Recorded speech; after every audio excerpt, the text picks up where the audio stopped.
বন্ধুরা ডিমের তরকারি রান্না হচ্ছে। এই দেখুন ডিম আমি ফ্রাই করে নিয়েছি, ডিপ ফ্রাই।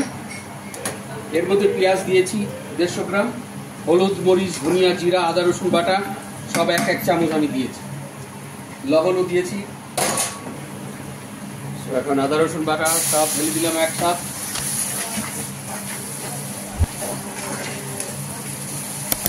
মশলাটা যেই শুকিয়ে আসবে তখন সবজিগুলি ঢেলে দেব।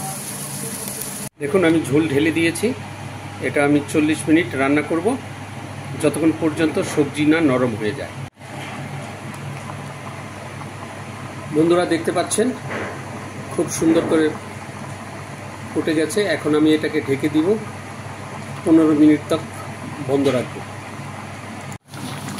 বন্ধুরা আমার ডিমের তরকারি শেষের দিকে, এখন ডিম ঢেলে দিচ্ছি।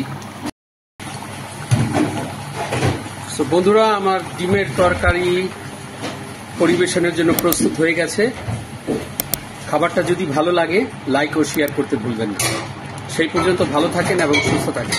আবারও দেখা হবে নতুন কোনো রেসিপি নিয়ে।